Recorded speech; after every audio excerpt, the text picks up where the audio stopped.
este caso sería la reanimación cardiopulmonar en situaciones especiales. No se olviden que la reanimación cardiopulmonar está aplicada o es aplicable en aquellos pacientes que han caído a un paro cardiorrespiratorio, ya sea de origen cardiorrespiratorio o sea de origen cardíaco. Puede tener múltiples causas por la cual llegan a este estado, sí. La definición va a ser la misma.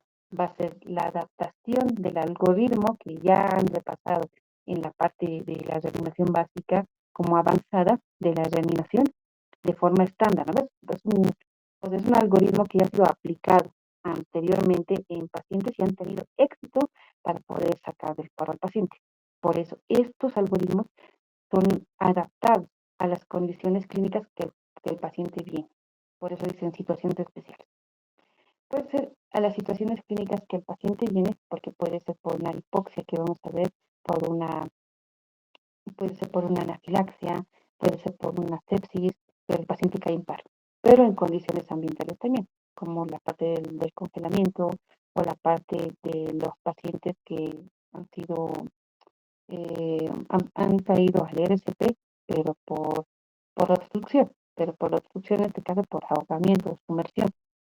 El objetivo es la misma, de restaurar la circulación y la respiración espontánea, con las estrategias específicas que mejoren el pronóstico del contexto del contexto no convencional. ¿Qué significa? No siempre nos vamos a decir, el RCP dice que debemos de mantener las compresiones primero. No, en estos pacientes hay cosas que se deben realizar antes de iniciar las compresiones. Incluso hacer las compresiones aunque el paciente esté en estado cadavérico, como ya lo vamos a ver a continuación. En estos pacientes, los pacientes que se van a escalar o los pacientes mismos que en épocas de invierno, pero son en situación de calle, los pacientes hacen un paro cardiorrespiratorio, pero de origen hipotérmico. ¿Qué significa? La hipotermia evidentemente se clasifica en leve, moderada, severa, pero severa va a ser considerada cuando la temperatura corporal central del paciente caiga a menor de 30 grados centígrados. Menor significa puede estar en 20, puede estar en 10, en 15, ¿no? Menor a lo indicado. Este, este tipo de pacientes tiene la peculiaridad. La parte 20, o sea, evaluamos paciente está en paro, no podemos percibir lo que es la circulación, no hay ventilación, aunque el paciente esté en estado de cadavérico, debemos de iniciar las compresiones, porque el paciente ha caído al paro por congelamiento. Debemos de evitar la desfibrilación o el empleo de los fármacos. Antes de eso, debemos de nosotros hacer un calentamiento activo. ¿Qué significa? Podemos usar el ECMO, podemos usar las mantas térmicas, podemos emplear soluciones calientes, tratar de calentar al paciente lo más rápido que podamos. Acá, de la misma manera, sí se requiere un manejo en grupo, o sea, unos que se dediquen a la parte ventilatoria, otros a calentar, a tratar de conseguir materiales que estén, pues evidentemente calentados y que puedan hacerse el calentamiento activo del paciente. Y otros que estén armando la parte sin pausas aquí de fibrilación o no, la parte de las compresiones. Siempre uno no puede hacer toda la compresión más de un ciclo, porque te agotas. Y cuando te agotas, las compresiones ya no son óptimas o efectivas. Por eso sí o sí se requiere que tengan apoyo. Como verán, el manejo es diferente. Una vez que va instaurada la parte del manejo, pues se sigue el algoritmo. ¿Hacemos calentar pacientes? Sí. El paciente hemos iniciado con las compresiones antes de decir este paciente está fallecido, porque ¿cuáles son los primeros signos de fallecimiento? El enfriamiento corporal, ¿no? Impulso, cianótico y todo. Pero este paciente pues puede estar, no puede estar cianótico, pero puede estar frío. Entonces iniciamos con presión. Cuando nosotros encontramos a un paciente ahogado, con ahogamiento en sumersión, la causa principal del paro cardiorrespiratorio por la cual va a llegar a este estado del paciente es la hipoxia. ¿Por qué? Porque la vía aérea superior e inferior ha sido ocupada por el líquido al cual ha sido sumergido el paciente. En estos pacientes debemos de priorizar la oxigenación y la ventilación de forma inmediata antes de las compresiones cuando o sea, la parte de lo que es el paro cardíaco por ahogamiento ha sido iniciado. Si nosotros hemos visto que el paciente ha caído al paro porque se ha ahogado, pues iniciamos lo que son la ventilación. Y luego continuamos con las compresiones. La desfibrilación se realiza rara vez, porque este paciente, una vez que iniciamos las primeras compresiones de la ventilación, el paciente va a expulsar lo que es la parte del líquido que él ha alojado en la vía aérea. En esta parte debemos de tener un peculiar cuidado en los pacientes porque el manejo de la vía aérea podría tratarse de una obstrucción, no simplemente de que vea líquido como tal nosotros pensamos. Puede estar el paciente obstruido por otros cuerpos animados o inanimados. Recuerden que el ahogamiento o sumersión no simplemente ocurre pues, en una piscina, sino también ellos van a nadar, no sé, al río y todo. Los traumas. Cuando nosotros asistimos a una reanimación cardiopulmonar en un accidente automovilístico, lo primero que se nos debe ocurrir es que el paciente se encuentre inconsciente por hipovolemia. Cuando hay una sección por la herida, una sección de grandes vasos, pues la pérdida sanguínea va a ser masiva, pero no va a ser compensada, cosa que esto va a producir que el paciente vaya a caer a un paro de origen cardiorrespiratorio. También si el accidente y la lesión ha sido a nivel de tórax, podría tratarse de lo que es un neumotórax, atención, o un taponamiento cardíaco, o ambos. O también una lesión cervical, o sea, una lesión a nivel, digamos, encefálica por un choque o por una contusión que el paciente podría sufrir. Aparte de la hipovolemia, si nosotros no vemos una herida sangrante así, no deben de la posibilidad de una hemorragia o de una hemorragia interna, en especial una hemorragia digestiva. No se olviden que existen grandes órganos ligados a ese nivel, como el hígado y el vaso. Si existe un accidente automovilístico, pero el paciente no se encuentra sangrando, o sea, no hay un sangrado activo evidente, entonces deben de pensar ustedes también en lo que es un sangrado de origen interno. El paciente se va a poner lo mismo, va a estar pálido, sí, va a estar impotente, sí, estamos presenciando un paciente en estado crítico. Va a estar diaforético también, va a estar con una disminución de la conciencia también, pero no vamos a ver sangre. El paciente va a tener las características de un shock hipovolémico, porque el acúmulo de sangre va a ser en cambio abdominal o torácico. Entonces, también la reanimación cardiopulmonar debe ir asociada. Todo lo que se podemos ver del algoritmo, pero antecedida o relacionada de forma que no perjudique las compresiones, realizar procedimientos invasivos como la toracotomía y el control de hemorragia. Y la reposición, ahí es bien importante. De nada sirve que tengas compresiones bien enérgicas, el paciente siga perdiendo sangre y que no has podido controlar el sangrado, el paciente sigue perdiendo sangre, sigue haciendo las compresiones, el paciente va a volver a caer en el siguiente paro. Va a llegar a caer al siguiente paro y va a fallecer por agotamiento.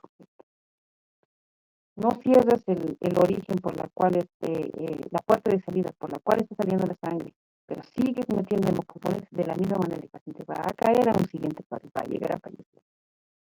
En vano vas a hacer de uso de fármacos vasoactivos porque hay un agotamiento cardíaco. Y por eso se indica que debemos de hacer las intervenciones oportunas. Si son invasivas, pues las hacemos de forma simultánea. No perjudicamos en la RCP pero nosotros realizamos el procedimiento sin pausar, la descompresión y el manejo de la ventilación. Todo lo que han manejado han aprendido en lo que es la reanimación cardiopulmonar básica y avanzada, se emplea en este tipo de pacientes, pero tratando de corregir la causa por la cual el paciente ha llegado a este estado. El pronóstico generalmente va a ser malo si no se trata de la causa. Por ejemplo, si nosotros hacemos un masaje cardíaco, pero hay no sé, una fractura múltiple de las costillas, nosotros seguimos haciendo las compresiones, pero esas compresiones no van a ser positivas, no van a ser ocupadas por el miedo de que vas a seguir fracturando, por el miedo de que puedes llegar a fracturar con las costillas fracturadas otros órganos y que vos mismo puedes llegar a producir otra causa de otra complicación por tu intervención. Entonces, por eso todo eso se debe de observar y tratar de controlar, pero sin pausar o sin prolongar el tiempo de la reanimación cardiopulmonar. Puede llegar un paciente a un paro por una intoxicación, claro que sí. Esta puede ser de origen de causa adictiva como el consumo de drogas o las intoxicaciones de forma accidental o premeditada también. Entre las drogas que nosotros vamos a mencionar que el paciente puede caer a un paro cardiorrespiratorio están las que más conocen, la cocaína, la marihuana por intoxicación, las benzodiazepinas, los hipnóticos. En estos últimos años, los opioides, como el fentanilo. Los pacientes que adquieren la adicción o la satisfacción por el consumo de estas sustancias o fármacos, porque no se olviden que los fármacos también son llamados drogas, ¿verdad? Entonces, consiguen la adicción, hacen su efecto techo de esas sustancias. ¿Qué significa? Que ayer, la semana pasada, has conseguido una satisfacción eh, muy llamativa para el paciente, pero pasados los días, este mismo efecto ya no va a ser igual para el día de hoy. Entonces el paciente se quiere consumir más cantidad o con más frecuencia para llegar al estado con el cual ha llegado con antelación. Cuando no se miden, el punto es que llegan al paro cardíaco o cardiorrespiratorio. Esta puede ser de origen, digamos, respiratorio porque existen fármacos o drogas que van a deprimir directamente el centro de la respiración, como los opioides, las benzodiazepinas. Pero también existen fármacos que van a ir a relajar la musculatura, como las benzodiazepinas, nuevamente los hipnóticos y lo que es los relajantes neuromusculares. Entonces, si nosotros identificamos, por eso es importante la inspección del paciente. Si nosotros encontramos una pupila puntiforme del paciente, posiblemente se trate de una ingestión de un opioide, sea el fentanil, la morfina, intoxicado con estos fármacos. Entonces, nosotros buscamos el antídoto necesario, en este caso emplearíamos la naloxona. Pero, ¿qué pasa si el paciente llega con las pupilas totalmente midriáticas? Esto ya podría ser por otras causas. Ahí, evidentemente, se aprecia la relajación de la musculatura. Entonces, en este caso, vemos, podríamos, generalmente el paciente cuando cae a este estado o llega a nuestro servicio, siempre va a estar acompañado de alguien que podría saber sus antecedentes. Pero antes de saber y tratar de indagar, siempre debemos de iniciar lo que es la reanimación cardiopulmonar básica hasta llegar a la avanzada si es necesario. Se puede considerar lo que es el lavado respiratorio, pero en situaciones especiales no, como el consumo o la ingestión de ácido. No puedes hacer un lavado gástrico porque vas a traer lo que es el contenido que el paciente ya ha ingerido hacia lo que es em, segmentos superiores de la vía digestiva. Entonces, al hacer el lavado, pues llegar a perforar incluso lo que es el órgano como tal y disipar más la sustancia. Puedes emplear el carbón activado en aquellos pacientes que sufren una intoxicación por órganos fosforados, ya sea de forma accidental o de forma premeditada, o comúnmente lo que llamamos es autólisis, ¿no? Intento de autólisis, entonces en los pacientes sí puede ser la verdad. Existen casos donde necesites hacer una hemodiálisis. ¿Por qué? Cuando hay una alteración funcional orgánica, entonces estos pacientes pues ya no tienen la capacidad funcional normal que antes. En este caso, los riñones, el hígado va a estar comprometido.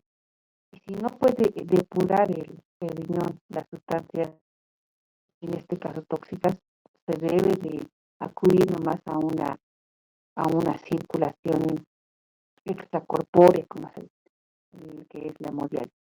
Tratar de sacar las sustancias tóxicas y tratar de ingresar las sustancias, los hemocomponentes, como se dice. Durante el embarazo. Durante el embarazo se requiere, especialmente después de la 20ª semana, el útero pues ya se encuentra en un gran volumen, la anatomía de la paciente no se modifica a nivel vascular, pero sí se modifica a nivel del físico. Hay un desequilibrio hormonal fisiológico que hace que se deplete más líquido y que vea un ligero edema al final de lo que es el embarazo. Una hemodilución para preparar al organismo de la paciente para grandes pérdidas sanguíneas. Entonces, en este caso, cuando el paciente o la paciente supera más de 20 semanas, se requiere que nosotros desplacemos de forma manual o otra persona que nos colabore con el desplazamiento al lado izquierdo del útero para evitar la compresión aortocava o, en su defecto, colocar a la paciente del cúbito lateral izquierdo, con el propósito de evitar la compresión aortocava y que el retorno venoso sea más efectivo y que la interrupción de lo que es la circulación materno-fetal no se vea comprometida. Si la paciente cae al paro, obviamente la circulación del producto se encuentra en riesgo.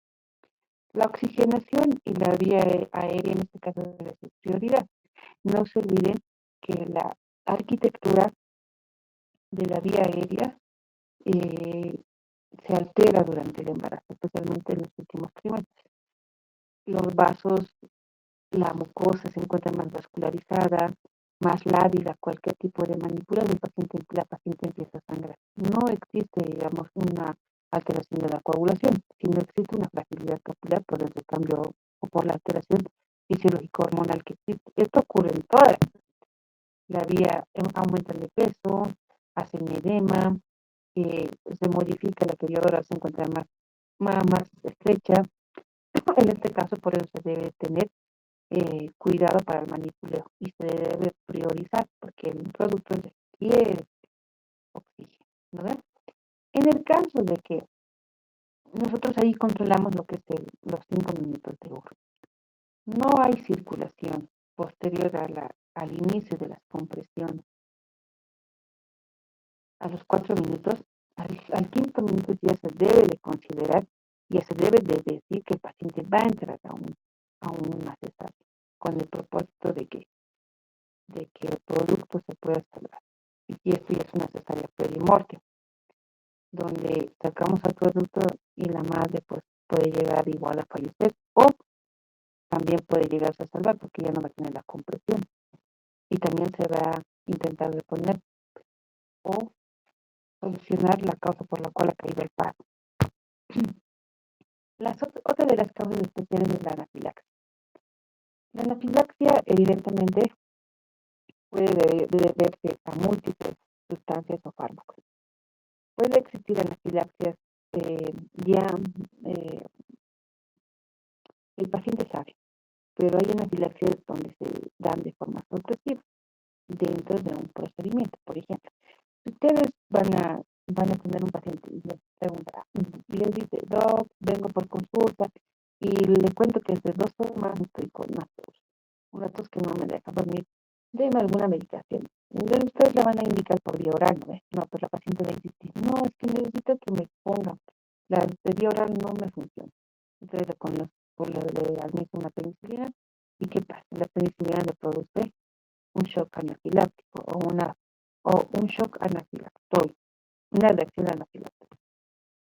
Una reacción anafiláctica es cuando empiezan a salirles ronchas, empiezan a ver lo que es la piel de naranja, pero no le compromete lo que es la vía aérea, no le produce hipotensión, radical, pero la paciente siente la sensación que se quiere desvanecer. Esa es una reacción anafiláctica que puede ser controlada ya con antihistamínicos, pero cuando entra lo que es un shock anafiláctico puede desencadenar un paro cardiorrespiratorio. ¿Por qué digo cardiorrespiratorio? No se olvide, durante el proceso fisiopatológico de shock anafiláctico existe una vasodilatación masiva inducida o comandada por las histaminas. Las histaminas producen una vasodilatación descontrolada de todo el sistema circulatorio. Y si había una cantidad, por decir, hipotética, de 5 litros de sangre que funcionaba exactamente eh, sin alterar la funcionalidad cardíaca ni el retorno venoso, imagínense, aumenta el diámetro, esa cantidad de 5 litros pues se vuelve al 50%, e incluso menor. Y por eso hay una menor llegada de sangre a través del retorno venoso y a principios la respuesta pasificable por un medio compensatorio, pero la respuesta vagal es la que va a ganar. Va a haber una hipotensión, una bradicardia y un paro. Entonces, aparte, eso es el daño, digamos, cardiovascular que se produce. Pero lo que nosotros vamos a ver y lo que la paciente va a manifestar es que va a tener un edema en vía aérea. Por lo mismo que le digo, una vasodilatación, una liberación de histamina. El antídoto que es empleado para este tipo de shock anafiláctica es pues el empleo de la adrenalina. La adrenalina puedes administrarla por vía intramuscular, por vía endovenosa, que va a ser más rápido. Pero a veces cuando vos administras a un paciente de forma ambulatoria, pues no tienes una vía instalada. Entonces lo que se debe tratar de hacer es tratar de administrar una vía endovenosa. Porque como va a haber una vasodilatación, obviamente va a haber una depresión de los vasos, que vas a demorar en conseguir una vía periférica. Aparte de la administración de la adrenalina, nosotros vamos a tratar de asegurar la vía aérea. Antes de que se cierre por completo, vamos a hacer una intubación de orotraqueal para, para no perder el lumen de la vía aérea, no correr el riesgo de que el paciente pueda hacer una hipoxia, de un daño neurológico, incluso llegar a un paro y posteriormente a la muerte. Aparte del empleo, no simplemente todo acaba ahí. Claro, hacemos un manejo de la parte endovenosa, el manejo de la vía aérea. También nosotros debemos de tratar de administrar fluidos antes de que la acción de los fármacos por la anafilaxia que desencadena la liberación de histamina, claro que va a ser cortada con la administración de la adrenalina, pero la instauración o la relajación vascular va a seguir ahí. El hecho de administrar la adrenalina inhibe la liberación de histamina y otros mediadores. Pero las que anteriormente, antes de la administración, se han liberado van a seguir haciendo su acción. Y por eso es importante hacer una fluidoterapia reanimatoria de forma óptima, tratar de manejar vasoactivos porque tampoco puedes administrar a grandes cantidades de fluido porque vas a producir edema. Después debes de emplear vasoactivos como la adrenalina o la noradrenalina. en este caso la noradrenalina, vas empleando a goteo si es necesario, pero a infusión continua generalmente se administra lo que es por vía venosa central porque lesiona a los vasos. Tienes que administrar broncodilatadores, antihistamínicos también, pero esas ya son pues, de segunda y tercera, incluso cuarta línea, lo que es los antihistamínicos. También puedes usar los inhibidores del H2, que son fármacos con formas de manejo para, para tratar de corregir esta reacción en el paciente. Los pacientes que presentan asma severa. Estos pacientes evidentemente van a tener una reactividad a nivel de lo que es la parte de la vía aérea. Con el simple hecho de estresarse demasiado, de hacerles dar una actividad que no soporte lo que es la, que no soporte la actividad física o el simple hecho de olvidarse la medicación, esto pues va a producir un espasmo que va a producir una obstrucción del flujo de aire y un atrapamiento aéreo.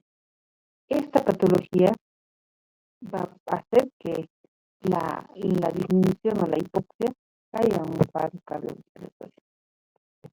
En este tipo de pacientes, cuando nosotros hacemos un abordaje de la ventilación, debemos de tratar de manejar volúmenes bajos, tiempos expiratorios prolongados, con el objetivo de que nosotros podamos tener una cantidad de dióxido de carbono estable dentro de lo que es a nivel corporal del paciente.